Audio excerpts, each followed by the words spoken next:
Hormones are little chemical messengers in our body, messengers giving messages. And the hormones particularly are messages that affect our emotions, that affect our sexuality. And I'm surprised how many people I meet today who have hormonal imbalances. I want to begin this lecture by going through some of the symptoms that a woman may have with a hormonal imbalance.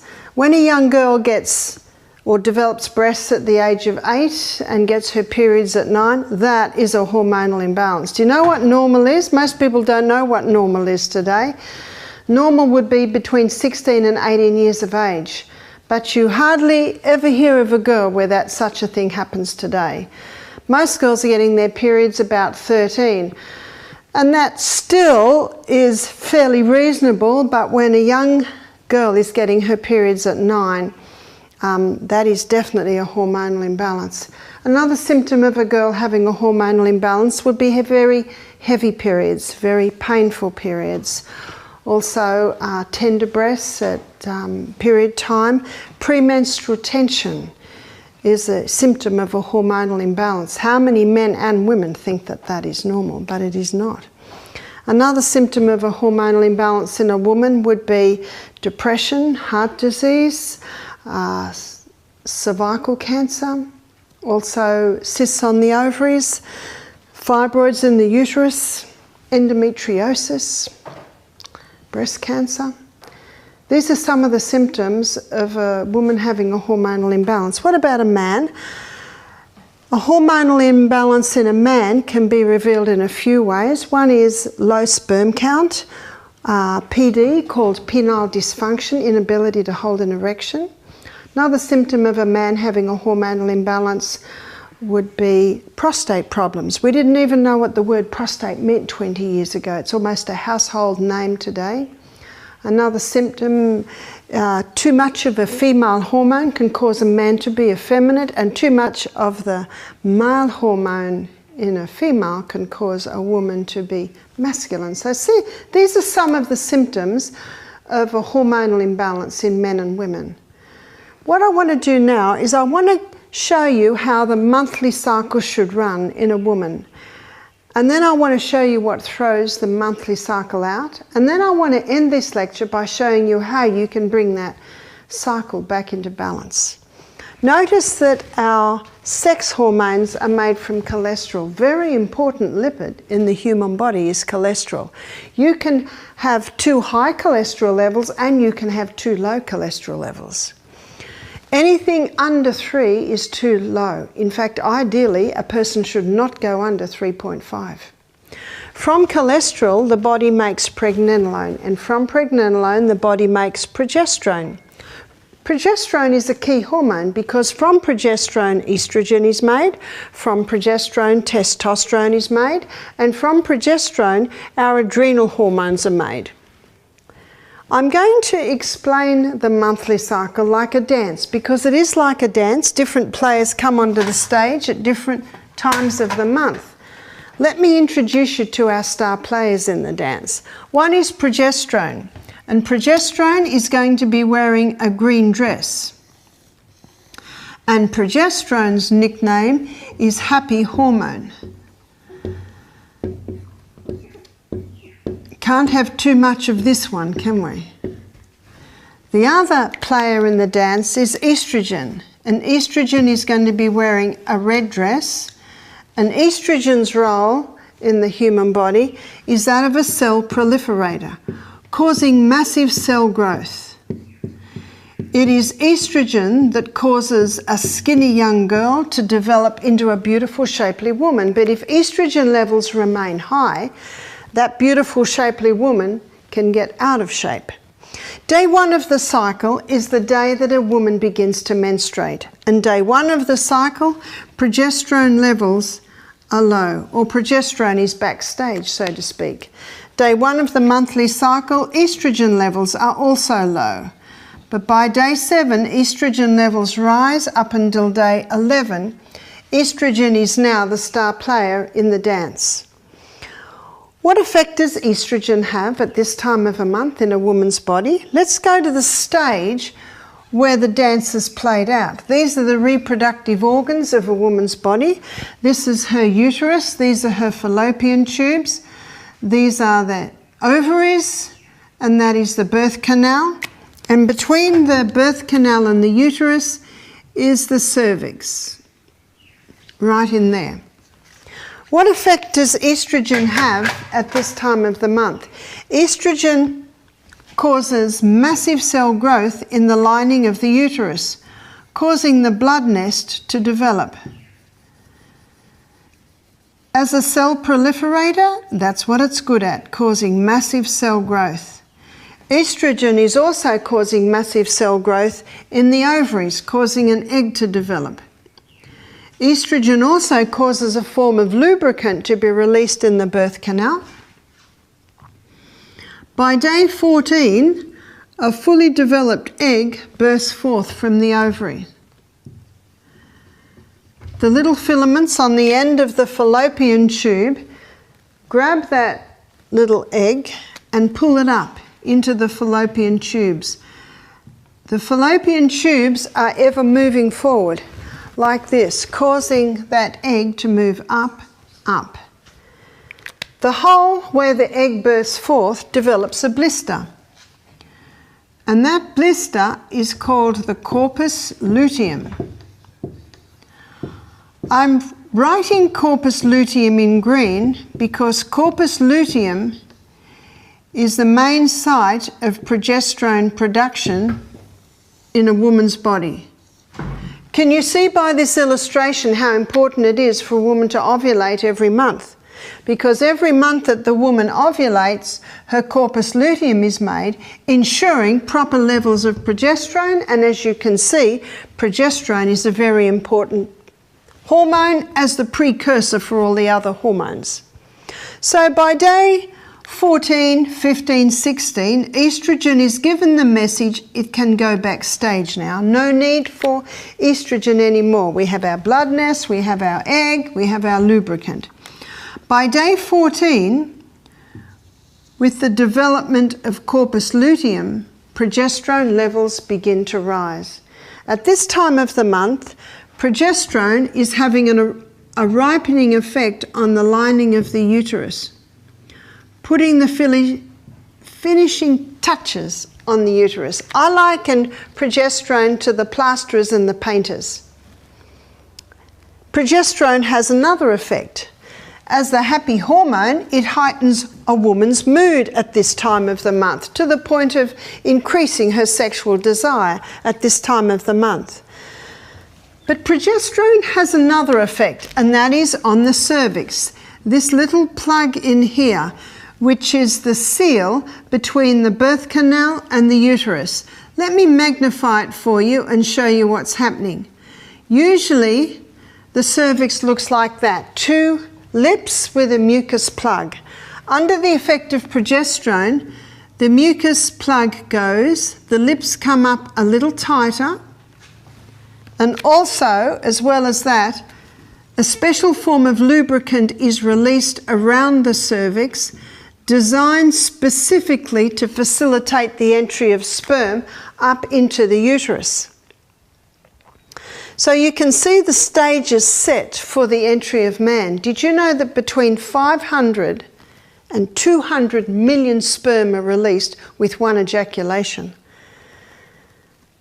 If the sperm meet this cervix, very difficult to gain entry. If the sperm meet this cervix, that lubricant literally grabs the sperm and accelerates it or shoots it way up and into the uterus. It's got a long journey, a long way to go. And some of the sperm go down the wrong road. There's no road map. Some of them go down the right road, and aha, they've found their prize, which is the egg. I saw a photograph one day of 15 sperm all trying to gain entry into one egg, but only one does. Occasionally two, that's when the twins share the placenta. Did you know that when the sperm gains entry into the egg, within a matter of days, there's a division to two cells. And when those two cells are created through the division, the DNA of a new human being is perfectly intact. What happens with the conception of a new human being? Progesterone levels soar 200%. Whoa. No wonder we often say when a woman's pregnant, oh, she's just blossoming. That's because her happy hormone levels are nice and high. Whereas estrogen is not one hormone, estrogen is a family of three. There is estrone, often called E1, and it has strong cell proliferator action. Estradiol, often called E2. It also has strong cell proliferator action, whereas estriol is the delicate hormone. And it is estriol levels that rise in pregnancy. Sometimes called the protective estrogen. So what happens if there is no conception? Then by day 26, progesterone levels are dropping. By day 26, estrogen levels are dropping. When both of those levels drop, then the blood supply to the uterus is cut. And when the blood supply to the uterus is cut, then the blood nest falls away, and once again we are at day 1 of the monthly cycle, which is the day that a woman begins to menstruate. Before I move on and show you what causes a disruption of these hormones, I'd like to mention a couple of things, and one is a pap smear. What is a pap smear? It is a little scrape or a nick taken out of the cervix, and they test for abnormal cells. Let's say a woman has a pap smear, and then that night she is intimate with her husband. When sperm goes through the prostate gland of a man, it takes on an immune suppressant property. If it didn't, no sperm would survive in woman's body because her immune system would rise to attack. Because of the immune suppressant property of sperm, when woman's immune system rises to attack, because sperm is an alien, her immune system is knocked back somewhat because of the immune suppressant property of sperm, and so sperm is able to get through. But let's say a woman has just had a pap smear and her immune system is healing that wound. Then she's intimate with her husband that night, and her immune system has to stand back in the presence of sperm, and so it cannot tend the wound. Let's say she's a sexually active woman, a very sexually active woman. Let's say this is happening 2 nights out of 3. 6 months later, she has another pap smear. They happen to take a little scrape on the same spot. The test comes back, abnormal cells. What caused the abnormal cells? The first pap smear that was never allowed to heal. Women should be told that for 4 weeks after a pap smear not to allow sperm to enter her. One lady said, my husband can't wait 4 weeks. I said, well, he must wear a condom, but the sperm must not enter because of the immune suppressant property of sperm. The amazing thing about the human body is memory. And when a woman's husband's sperm enters her, it eventually has a memory. And so the sperm enters, her immune system rises to attack, and then it says, oh, it's all right, it's just husband, and stands back. And so the sperm can get through. But can you imagine how damaging it is if a woman has multiple partners and also in the act of homosexuality? But what causes the imbalance? That's what I'd like to look at now. Number 1, let's make a list. What causes the imbalance? In 1957, the first contraceptive pill was introduced to men and women.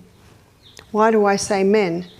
Because men, of course, played a role because it's their wives that were on the pill. And I've had some women say to me, my husband said I was not to go on the pill. They knew there was something wrong. And the other reason men are affected, if a woman's on the pill for 5 or 7 years before she gives birth to her man child, then he is affected. The 1960s was called the sexual revolution. Women wanted to be able to have sex without falling pregnant. Men and women are and will continue to pay a very high price for this so-called sexual freedom. What is the pill? The pharmaceutical companies grow acres and acres of Mexican wild yam. That Mexican wild yam contains a plant chemical called diosgenin. And in a laboratory, diosgenin can be converted to progesterone. Called progesterone because it has an identical molecular structure to the progesterone that is made in woman's body. So the pharmaceutical companies cannot patent that. They can only patent something new, something they create. So they add a few more atoms in one area and come up with a synthetic estrogen. They add a few more atoms in another area and come up with a synthetic progesterone. They cannot call it progesterone, so it's called progestin or progestone. These synthetic hormones, when they're taken into a woman's body, are fed into that biochemical pathway that the body uses to make its own hormones, and it causes a disruption. And the body's not sure what's happening. There's a disruption. So it thinks, I must be pregnant. So it stops releasing the egg. Then the woman doesn't fall pregnant. But if a woman stops releasing the egg, can you see corpus luteum's not being made? Let me show you what's happening month after month on the pill. Our precursor should be progesterone with estrogen underneath. Month after month on the pill, with the synthetic estrogens, estrogen levels are rising. Month after month on the pill with no corpus luteum being made, can you see what's happening? We've got a situation, sadly too common today. It's called estrogen dominance and progesterone deficiency. Estrogen is a good slave, but a bad master. Now the good slave, bad master has become the master. Where are our estrogen levels now? Way up here. Where are our progesterone levels now? Way down here. And how does the woman feel the week before her period? Watch out, she'll bite your head off. The good news that I can give you today is premenstrual tension is not normal and it can be reversed. We need our happy hormone. But let's have a look at estrogen, way up here with its cell proliferator action. Now with estrogen levels that high, we've got cysts developing on the ovaries, we've got fibroids developing on the uterus, we've got abnormal cells being developed on the cervix, we've got lumps in the breast developing, we've got breast cancer. Too much estrogen is causing too much endometrium. Endometrium is the name of the lining of the uterus. So now the endometrium, being made in excessive amounts, starts to wander through the abdominal wall. That's called endometriosis. You may have heard of it. And then on the 26th day, when both the levels drop and the blood nest bleeds, all these pockets bleed, and that causes excruciating pain for the woman. One young woman said to me that she's only 25. She said she has to be taken to hospital and knocked out for these few days every month. Her doctor said, when you go through menopause, you'll be all right. 25-year-old woman? That's 25 more years of suffering. And the doctors just acknowledged that it is the high estrogen that is feeding these little pockets. What I'm going to show you today is how you can turn that around. It is the baby boomers that were first given the pill. The baby boomers are now going through menopause. How are they faring? Not well. What's happening? They're getting hot flushes, too much estrogen. You see, estrogen is a capillary dilator, causes all the blood to rush to the skin, and the woman feels hot, and the husband knows it because all the bedclothes get thrown off. 10 minutes later, they get all pulled back on again. causing massive cell growth so that the woman, and you wouldn't believe how many women I meet between the age of 40 and 60 who have got too much weight on the torso, and they tell me, I cannot shift this weight. It's impossible to shift that weight while estrogen levels are high. So this is another contributing factor in the weight gain we are seeing in Australia today, especially in the women. As a cell or capillary dilator, estrogen in some women causes migraines at period time. It's also causing depression because of a lack of happy hormone. The woman has lost her desire for sex. And when she does have sex, it is very painful. And it's very, very sad that her husband's secretary is looking better all the time. That's a tragic situation. So she goes to the doctor. She says, I'm having hot flushes every 10 minutes. I can't bear it. I can't function. So he gives her hormone replacement therapy. Hormone replacement therapy. What is this? More synthetic hormones. It tricks the body again into thinking it's pregnant. So it stops causing the capillaries to dilate to the skin, puts all of its energies into the uterus and the breast. 6 years later, the woman finds she has a lump on her breast. She goes to the doctor, he takes her off HRT immediately. Why? He knows. He knows it causes breast cancer. And if you talk to the doctor and you say, why do you do it if you know it causes it? His answer is this. He said she was suffering and it brought her relief. That is true. And he said not every woman will get breast cancer, and that also is true. I feel sorry for the doctor because they're the only alternatives they have. What is HRT? More synthetic hormones causing more disruption in the hormonal balance of a woman. But some women say to me, I have all these symptoms and I have never been on the pill, and neither was my mother. There is more. What causes a chicken to be fully developed in 5 weeks? It's a little bit scary, isn't it? This explains our 6'2" sons coming out of 5'2" mothers and 5'8" fathers. Where did that come from? And about young girls developing very large breasts when there's none of that in the family. When I was a little girl, we had chicken once a year and we used to get it from the farm. When I was 15 years of age, Kentucky Fried Chicken came to the nearest town. When Kentucky Fried Chicken came, that's really when Aussies started to eat chicken regularly. Chicken today, it's illegal to give them growth stimulants. So how they've got around that, there's a couple of ways. It can be in the pellets, the chicken pellets that they're eating. They have also been able to genetically modify the chicken so it produces more estrogen. Whatever way, they grow too big too quickly. And the human being that eats it is going to be getting some of that estrogen. If it's in the chicken, it's in the egg. What about meat?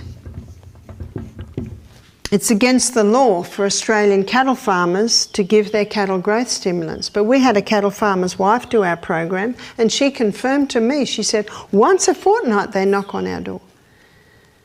Recently we had a young girl who worked in the meat industry, and she said, it used to be you stopped the growth stimulants 5 months before market and it wasn't picked up in the blood test. She said today it's 5 days. If they stop it 5 days before, it's not picked up in the blood test. So basically, if it's in the meat, whether it be chicken or red meat, it's in the product.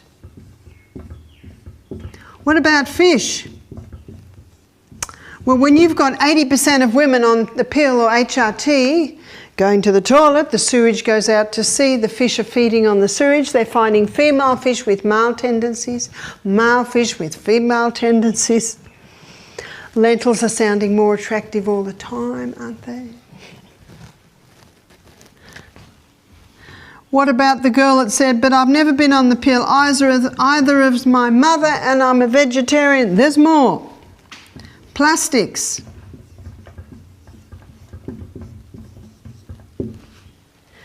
Plastic contains something, many plastics today contain something called nonylphenol.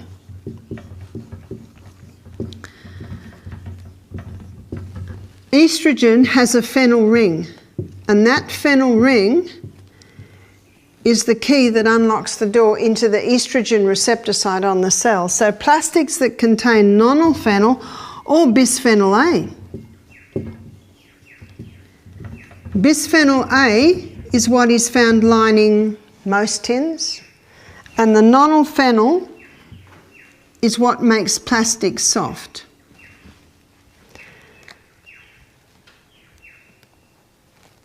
So when these phenols are in the plastics and the human being eats things that have been touching the plastic or heated in the plastic or been in the plastic for a while, can you see they're getting those estrogen mimickers? Dr. Anna Zotto, she's an American endocrinologist. She was growing she was growing cancerous breast tissue in flasks. And whenever she injected it with estrogen, it would grow. She'd stop injecting it with estrogen and it would stop growing. One day she came in and all night it had grown and she had not given it any estrogen. She was puzzled by this. So she asked the people who were providing the flask, she said, "Have you changed the flask?" They said, "Yes, we're now getting a flask that has nonylphenol in it. It's a lot softer."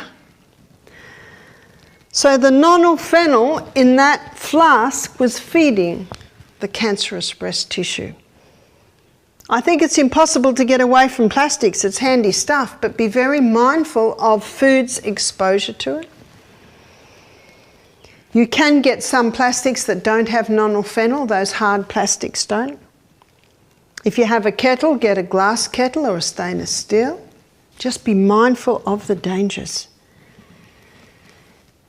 And babies, the plastic nappies, the disposable nappies. You can get nappies in the supermarket called Natty, and they are made out of starch. They're a little bit more expensive, but I think you'll agree with me, worth every cent. If we think we've got a hormonal problem now, you wait till these children grow up with their plastic disposable nappies and chewing on plastic rattles in plastic bottles with altered cow's milk heated in microwaves. A bit scary, isn't it? That's why education is important. That's why if you know someone has a baby, buy them 2 packets of Natty nappies, all made out of starch, can be put in the compost bin, can even be put in the fire. Buy them a stainless steel milk bottle. You can get glass, or you can actually get some phenol-free plastic bottles now. Herbicides, insecticides, pesticides, and chemicals. All of these can break down to metabolites that mimic estrogen. You see this little list, it explains the hormonal balance that's really exploding on the planet today. What I want to show you is the different estrogens. So these are 3 cells, and these are 3 estrogen receptor sites on the cell. This one is a xenoestrogen, and these chemical estrogens are often called xenoestrogens. And they are 20,000 times stronger than human estrogen. So how big are they? They're huge. What about human estrogen? It's about this big into the receptor site. And human estrogen is 20,000 times stronger than plant estrogen, or often called phytoestrogen. And it's a little slip of a thing that just slips into the cell like that. So these xenoestrogens are literally 400,000 times stronger than the plant estrogens. Where do you find the plant estrogens? Red clover, soy products. Let me show you the soy. This is the soybean grown in America today. It's called Ready Roundup. Do you know why it's called Ready Roundup? Because it has been genetically modified to resist Roundup. And one farmer told me 5 times before market it's sprayed with Roundup. So we've got 1, 2, 3, 4, 5 doses of Roundup, as well as a genetically modified soybean. That is a dangerous soybean. That soybean will increase breast cancer, will increase prostate cancer.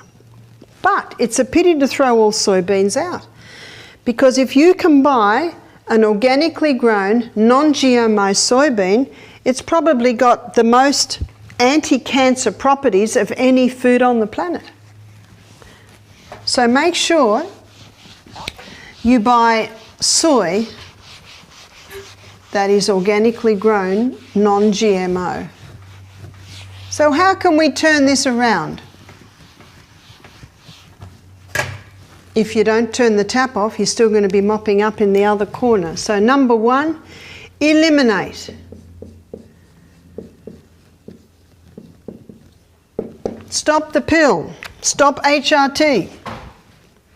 How can we stop having babies popping up everywhere? Well, sex is 2 parts, so contraception should be 2 parts. And a woman's role, I believe, is to determine when she is ovulating, and it's obviously when she's menstruating. Ovulation isn't as easy, but her body will give her 3 signs.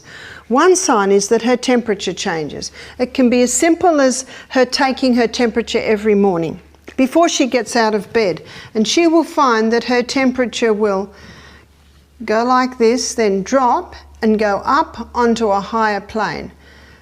So this drop and up to a higher plane is her indicator that she has begun to ovulate, and it'll happen anywhere from day 10, 11, 12, 13, 14, even 15. So it'll be somewhere around there, but it will allow her to identify the starting point. So that's one sign. The second sign is that the cervix changes, and it can be as simple as her testing that cervix every day and just writing it on a chart. The third sign is the vaginal mucus changes. When the progesterone level's high, it's very clear and stringy compared to what it normally is. So those 3 signs can come together to tell her when she is safe and when she is not safe. The husband's role is to wear a condom or master the art of withdrawal in this time that she is unsafe, which will probably be around that time there. So that's how the pill can be eliminated. HRT.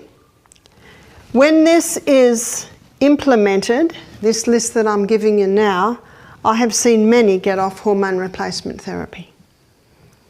Eliminate meat and its products, if you like, meat and its products. It really should be organic. At Misty Mountain Health Retreat, we show you how to make lentils taste fantastic. Plastics. I think it's impossible to eliminate plastics, handy stuff, but as much as you possibly can, greatly reduce them. And you can buy plastic bags made out of starch. The more people that want the plastic bags made out of starch, the more there will be. My daughter lives in Tasmania, and Tasmania has declared themselves to be a plastic bag free state. Did you know that? So when you go shopping, you have to take your own bag. Herbicides, insecticides, pesticides really should be eliminated. As much as possible, go organic. Start growing your own. Get the chemicals out of your home. Throw all the chemicals out and bring the vinegars and the sodium bicarb and the microfiber cloths in, and gumption. Are you familiar with gumption? It's sodium bicarbonate paste. Great cleaner. That's all we use at our health retreat. So that's turning the tap off. Number 2, your liver is designed to eliminate excess estrogen. And it does it down one of 2 pathways. One is the hydroxy 2 pathway, and the other one is the hydroxy 16 pathway. When it goes down the hydroxy 2 pathway, it's literally taken out. when it comes down the hydroxy-16 pathway, it comes back in 100 times more toxic. So we don't want that one. We want this pathway. So what I'm going to do now is give you a list of foods, vitamins, herbs that encourage highway 2 and discourage highway, we'll call it highway 16. Cabbage family. The cabbage family contain indoles. These are a plant chemical that stimulate highway 2 and discourage highway 16. Vitamin B6,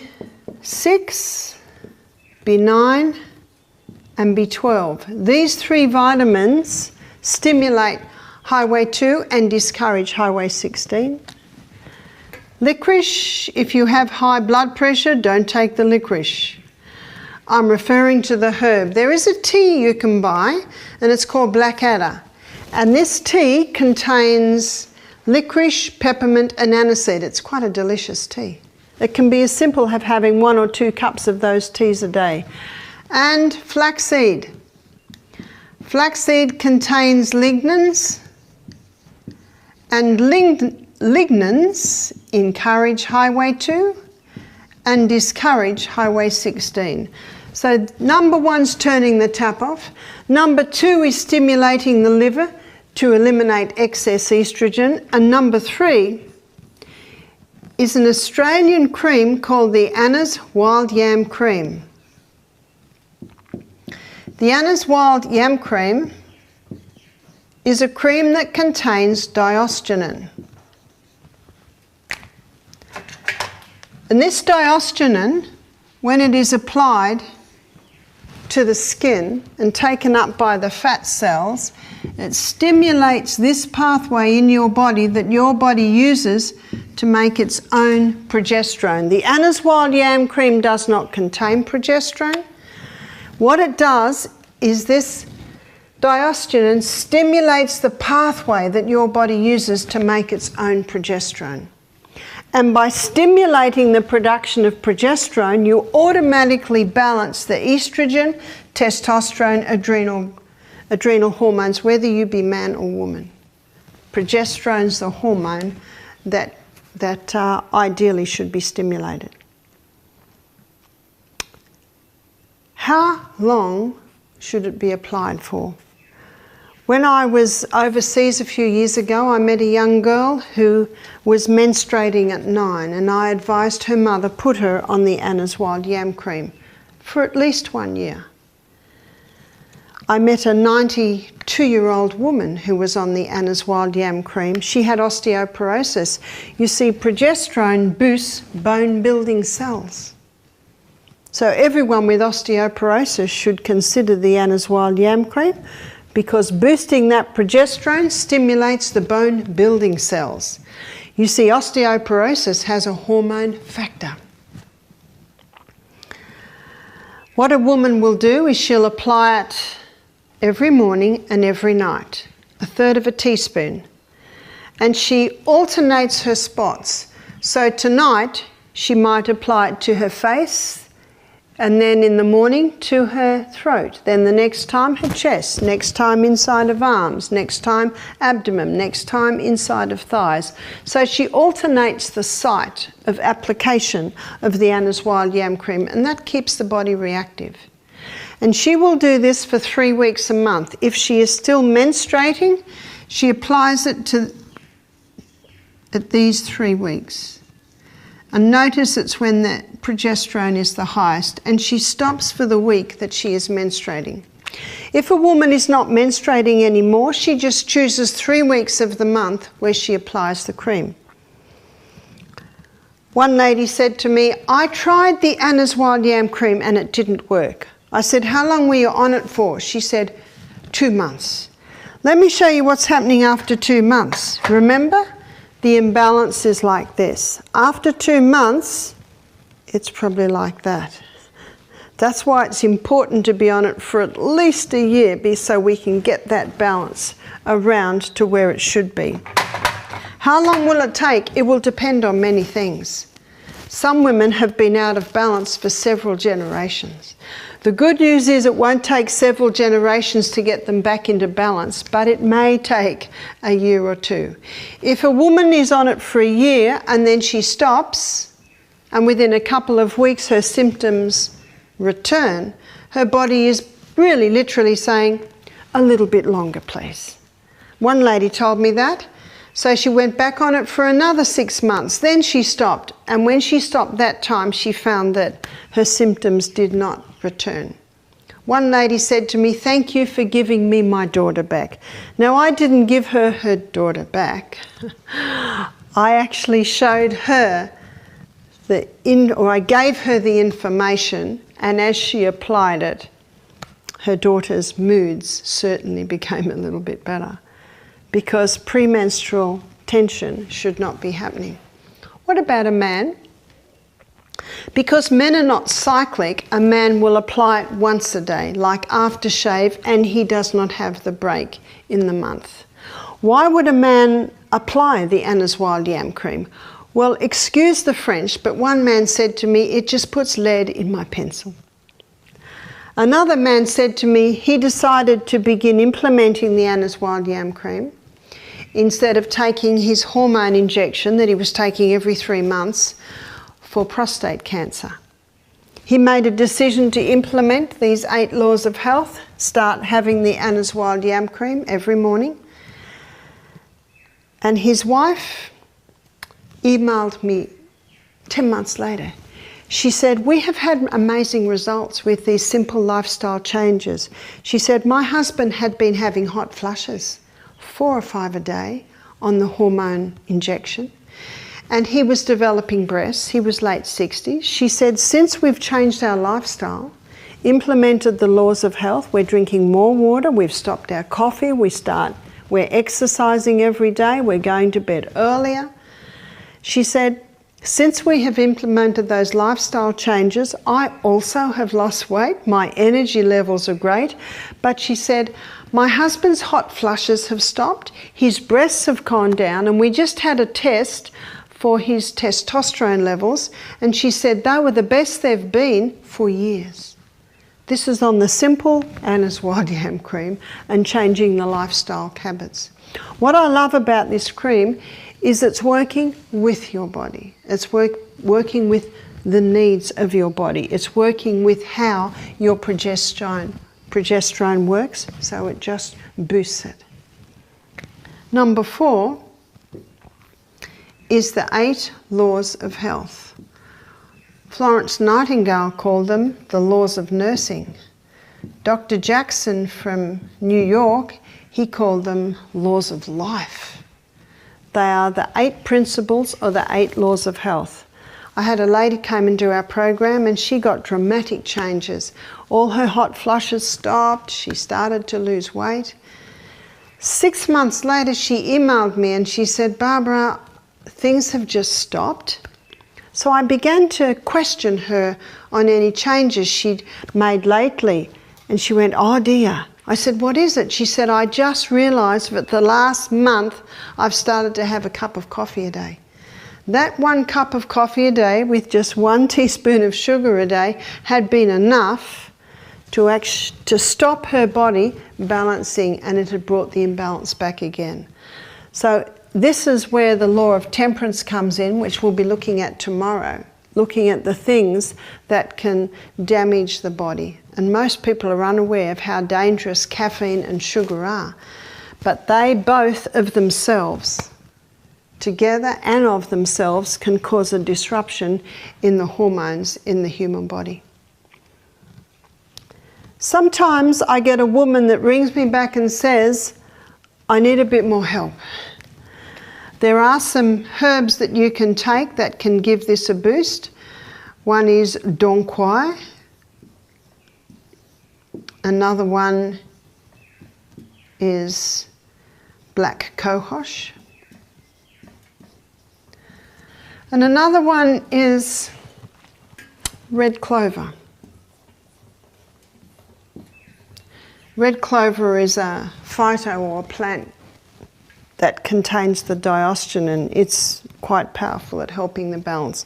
Most people It is enough to change the lifestyle and implement what I have shown you, but for some people, I guess it can depend on many things, they may need to as well take one of these supplements. I have seen many women regain their life, regain their health, even regain their marriage and their sexual relations by these lifestyle changes. I've also seen many women come off their antidepressants. First of all, changing the lifestyle, implementing the Anna's Wild Yam Cream. As happy hormone levels rise, they begin to ease off their antidepressants and are back in control of their life. That's good news, isn't it? That's very good news. Life should be good. It should be fantastic every single day of our lives. And I'm alarmed at how many are not experiencing peak health because of this hormonal imbalance.